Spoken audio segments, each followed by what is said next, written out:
প্রশ্ন জাগে এমনও গ্রামে হয় একজন গর্ভবতী মা তার পেটের ভিতরে বাচ্চা আছে, সন্তান আছে। আহারে, মায়ের পেটের ভিতরে সন্তান যখন থাকে মা কত কষ্ট পৃথিবীর মানুষ কেউ জানে না। ও আমার সোনার মানিকেরা, ওই গর্ভবতী মহিলাটার ভিতরে যদি পেটের বাচ্চা থাকে তাহলে ওই মেয়েটা রোজা করতে পারবে কিনা পারবে না, এ ফতোয়া আমাদের জানা আছে না নাই? আছে জানা?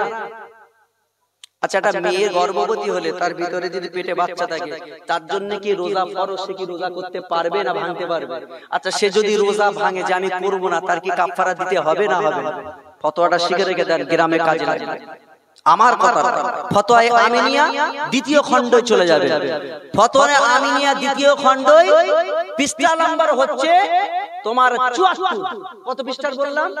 ফতোয়ায়ে আমিনিয়া মানে আপনারা বুঝতে পেরেছেন কিতাব কার লেখা? আল্লামা রুহুল আমিন শাহ রাহমাতুল্লাহ আলাইহি, যিনি বসিরহাটে শুয়ে আছে, জানাকে অনুমোদন করেছিলেন, যিনি স্বাক্ষর দিয়েছিলেন, যিনি লেখার অনুমতি দিয়েছিলেন, সেটাই হলেন আমাদের সকলের নয়নের মণি, মাতার তাজ, আমির শরিয়াত হযরতে দাদা হুজুর পীর কেবলা। চিল্লে বলুন, আরো চিল্লে বলুন। এই দাদা হুজুর হানিফা কত আমাদের বড় ইমাম, তিনি ফতোয়া স্পষ্ট বলেছেন, হুজুরের সময় একজন গর্ভবতী মা পেটে বাচ্চা অবস্থায় ইন্তেকাল করলেন। আচ্ছা ভাই, ওই বাচ্চাটা ভেতরে পেটের ভিতরে জীবিত আছে না মৃত আছে আপনি কি করে পরীক্ষা করবেন?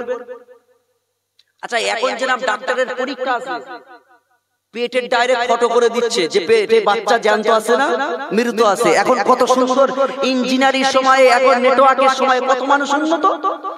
ইমামে আযম আবু হানিফা হুজুরের সময়ে তো এখন তো ভাই ওই টেলিস্কোপ নাকি পেটে এরকম দিলে বুকে দিলে ধুক ধুক ধুক করে মনে হয় যে জ্যান্ত আছে। তখন কি ছিল? ছিল না। ইমাম আযম হানিফা সবাই বলল যে কিছু আলেম, ছোট্ট আলেম বলল বাচ্চা যদি পেটে জ্যান্ত থাকে মরা থাকে আমরা বলতে পারবো না, তবে আমাদের মনে হয় বাচ্চার মায়ের পেটটা কেটে বাচ্চাকে বের করা দরকার আছে। আচ্ছা, একটা মানুষ যখন বিদায় নেয় আমরা কত সুন্দর আরামের সঙ্গে গোসল করাই না?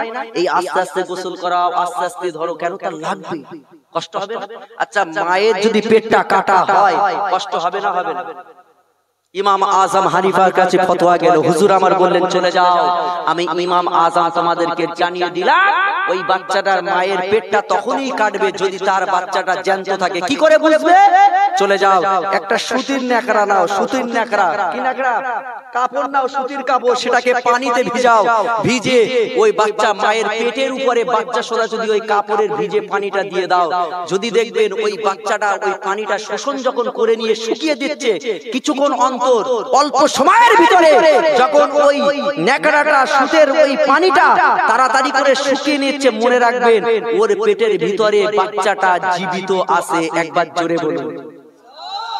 আচ্ছা, এত সুন্দর ইমাম আমরা পাবো? ওরা বলছে কেটে আগে ফালি কর, হুজুর বললেন আগে জ্যান্ত আছে কি পরীক্ষা কি করবে? এইভাবে পরীক্ষা করে দেখা গেল যদি ওই বাচ্চাটা জ্যান্ত থাকে তখন তোমরা কাটতে পারো, কারণ জীবিত মানুষের কবর হয় না।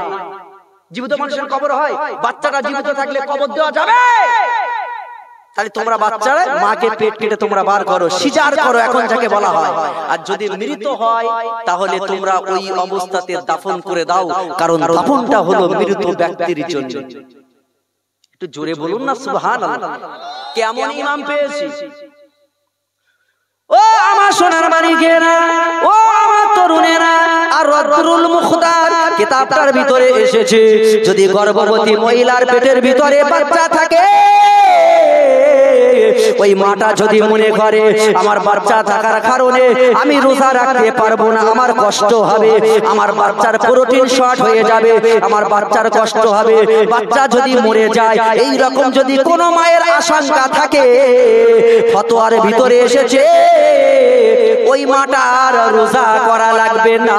ওই মাটার রোজা অবস্থায় করতে করতে ভেঙে দিল, সেটাও যায়, ওই মায়ের জন্য কাফারা দিতে হবে না। ওই মাটা যখন ভালো হয়ে যাবে, ইদ্দত শেষ হয়ে যাবে, 40 দিন বাচ্চা হওয়ার পরে নাপাকি কেটে যখন যাবে, ওই সময়তে তার রোজাটা আদায় করে দিতে হবে। একটু জোরে বলুন, আর একটু জোরে বলুন।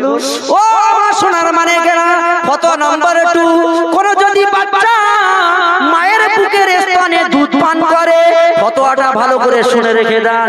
এই ফতোয়াটা আমি পড়তে পড়তে তিরমিজি শরীফের ভিতরে আমি পেয়েছি বাবা, যদি কোনো মায়ের বাচ্চা ছোট থাকে আর মায়ের স্তন থেকে দুধটা টানে কিন্তু মা রোজা করে, দেখা যায় ওই মায়ের বুকের দুধটা হয় না, ওই মায়ের বুকের দুধটা হয় না। ওই অবস্থাতে ওই মেয়েটা যদি রোজাটা ভেঙে দেয় তাহলে কি তার গুনাহ হবে? 7টা রোজা আদায় কাফারা দিতে হবে। তিরমিজি শরীফের ভিতরে এসেছে বাবা, আল্লাহর নবী আমার জানিয়ে দিলেন, ও আমার সাহাবা কেরামেরা, এই তিরমিজি শরীফের হাদিসের হাওলাটা আল্লামা হুজুর রুহুল আমিন শাহ রাহমাতুল্লাহ আলাইহি তিনি স্পষ্ট ভাষায় ওই 74 পৃষ্ঠার ভিতরে আমিনিয়া ফতোয়া 2য় খণ্ডের ভিতরে জানিয়ে দিলেন।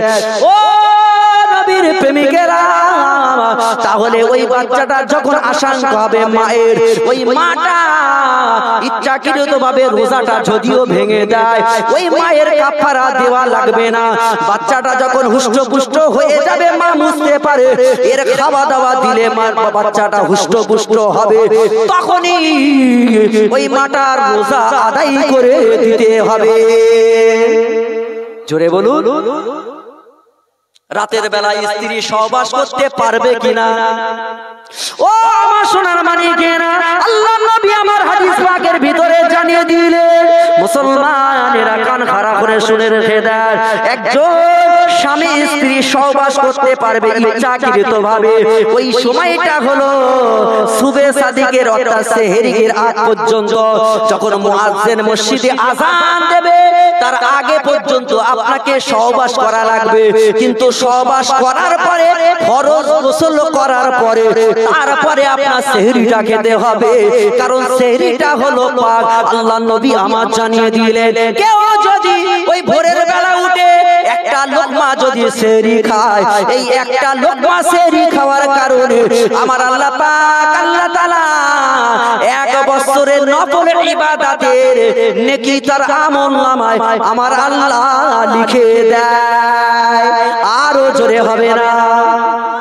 তাহলে সেহরির আগ পর্যন্ত অর্থাৎ মুয়াজ্জিনের আযানের আগ পর্যন্ত সহবাস করা জায়েজ, তার রোজার অসুবিধা হবে না।